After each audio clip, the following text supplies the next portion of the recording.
বিসমিল্লাহির রহমানির রহিম। আসসালামু আলাইকুম। আকর্ষণীয় রেসিপিতে সকলকে শুভেচ্ছা জানাচ্ছি। এই মৌসুমেই মনে হয় বেশি আচার তৈরি করা হয়। আমরা অনেক কিছু দিয়েই অনেক ধরনের আচার তৈরি করে থাকি। অবশ্য থাম্বনেল দেখে আপনারা বুঝে গেছেন আজ আমি কাঁচা কাঁঠালের আচার আপনাদের সাথে শেয়ার করছি। কাঁচা কাঁঠালের আচার বানানোর জন্য এখানে আমি একটি কাঁচা কাঁঠাল নিয়েছি। কাঁঠালটাকে এখন ভালোভাবে কেটে নিব। আর কাঁঠাল কাটার সময় অবশ্যই হাতে এবং বটি বা ছুরিতে সরিষার তেল লাগিয়ে নিতে হবে। কাঁঠালটাকে আমি অফ ক্যামেরায় কেটে নিয়েছি, মাঝারি সাইজে কেটে নিয়েছি। এখন কাঁঠালের এই টুকরোগুলোকে ভালোভাবে ধুয়ে নিব। কয়েকবার ধুয়ে নিয়ে এগুলোকে সিদ্ধ করে নিব। কাঁঠালের টুকরোগুলো হাতে নিয়ে দেখিয়ে দিচ্ছি। একেবারে ভালোভাবে উপরের সবুজ আবরণটাকে আমি ফেলে দিয়েছি এবং টুকরোগুলোকে আমি মাঝারি সাইজে কেটেছি। এখন 2-3 বার ধুয়ে এগুলোকে সিদ্ধ করে নিব। আর এদিকে দুটি কাঁচা আম ছোট করে টুকরা করে কেটে ভালোভাবে ধুয়ে নিয়েছি। চুলায় একটি প্যান বসিয়ে দিয়েছি।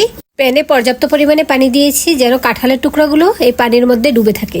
এখন এর মধ্যে পরিমাণ মতো হলুদ এবং লবণ দিয়েছি। আমি 1 চা চামচ পরিমাণে লবণ দিয়েছি এবং 1 চা চামচ পরিমাণে হলুদের গুঁড়ো দিয়ে এগুলোকে সিদ্ধ করে নিব।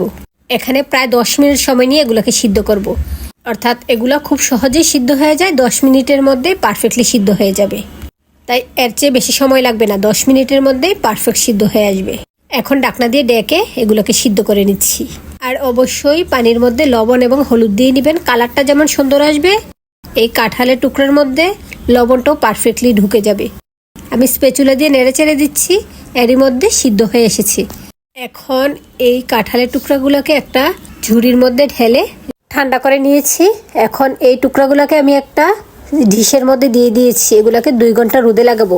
আমি যে কাঁঠালটা নিয়েছি এখানের সবটা দেইনি, এর থেকে অর্ধেক পরিমাণে দিয়েছি। অর্ধেক পরিমাণে কাঁঠাল দিয়ে এই আচারটা তৈরি করব আর বাকি অর্ধেক দিয়ে অন্য রেসিপি করব। আর এদিকে আরেকটি বলে দিয়ে দিচ্ছি কেটে রাখা আমগুলো। এখন আম এবং কাঁঠালগুলোকে আমি 2 ঘন্টা রোদে লাগাবো। এই 2 ঘন্টার মধ্যে এর গায়ে থাকা অতিরিক্ত পানিটা শুকিয়ে যাবে। এতে করে আচারটা অনেকদিন ভালো থাকবে। আর রোদের ব্যবস্থা না থাকলে চুলার নিচে দিয়ে শুকিয়ে নিতে পারেন, অথবা ফ্যানের নিচে রাখলেও অতিরিক্ত পানিটা শুকিয়ে যাবে। এখন আমি তৈরি করে নিব একটা মশলা। সেজন্য এখানে 3টি শুকনো মরিচ দিয়ে দিয়েছি। 1 টেবিল চামচ পরিমাণে দিয়েছি পাঁচফোড়ন, 1 চা চামচ পরিমাণে দিয়েছি ধনিয়া, 1 চা চামচ পরিমাণে দিয়েছি আস্ত জিরা।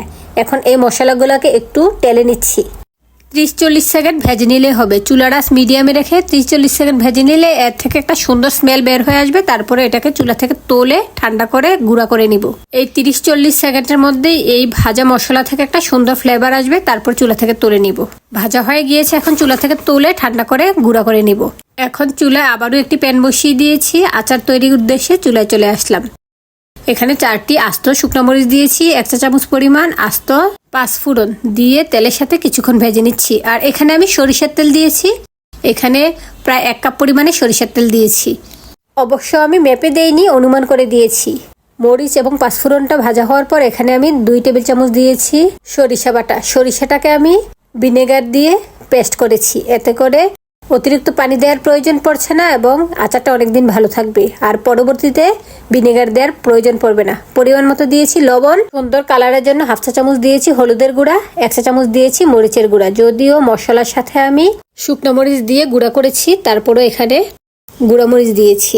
মশলাগুলো কিছুক্ষণ ভেজে নেওয়া শেষে এখন দিয়ে দিচ্ছি কাঁঠালগুলো রোদে দিয়েছি। এতে করে এর মধ্যে থাকা অতিরিক্ত পানিটা একেবারেই নাই, শুকিয়ে গিয়েছে। আবার খুব বেশি সময় যাবে এটাকে রোদে শুকাতে যাবে না। রোদে শুকালে 2 ঘন্টাই হয়ে যাবে। কাঁঠালের গায়ের পানিটা শুকিয়ে আসলে এটা রোদ থেকে তুলে নিয়ে হবে।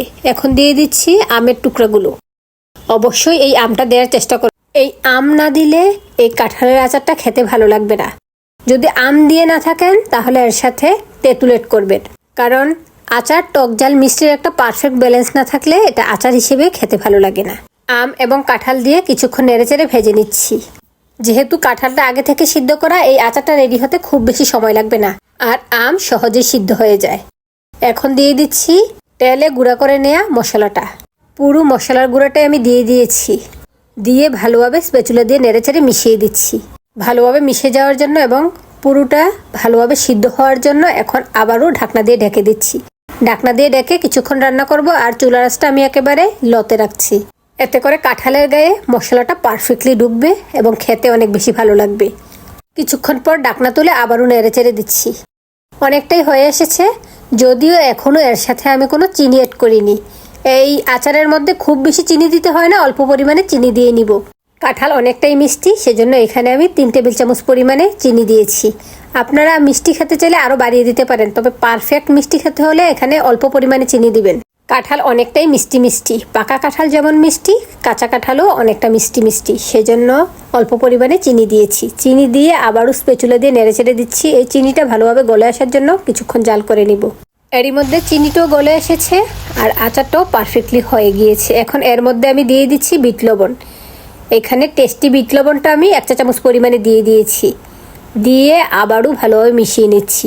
এই আচারটা খিচুড়ির সাথে খেতে অনেক বেশি ভালো লাগে, খালি খালি খেতেও ভালো লাগে, কারণ কাঁঠালের প্রত্যেকটা পার্টে পার্টে মশলাটা যায়, সেজন্য এটা খেতে অনেক বেশি ভালো লাগে।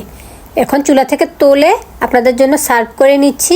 এখন পরিষ্কার একটি শুকনা কাচের ঝাড়েও নিয়ে নিচ্ছি।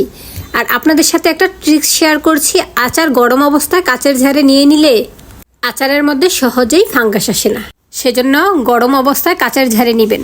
একেবারে চুলা থেকে তুলে নয়, চুলা থেকে তুলে 5 মিনিট অপেক্ষা করে গরম অবস্থায় কাচের ঝাড়ে নিয়ে নেবেন। ঠান্ডা হওয়ার পর ঢাকনাটা লাগাবেন, এতে করে বেশি দিন আচারটি ভালো থাকবে। আচারটি সংরক্ষণ করতে চাইলে মাঝে মাঝে রোদে দিবেন। আজ তাহলে এ পর্যন্তই। আল্লাহ হাফেজ, আসসালামু আলাইকুম।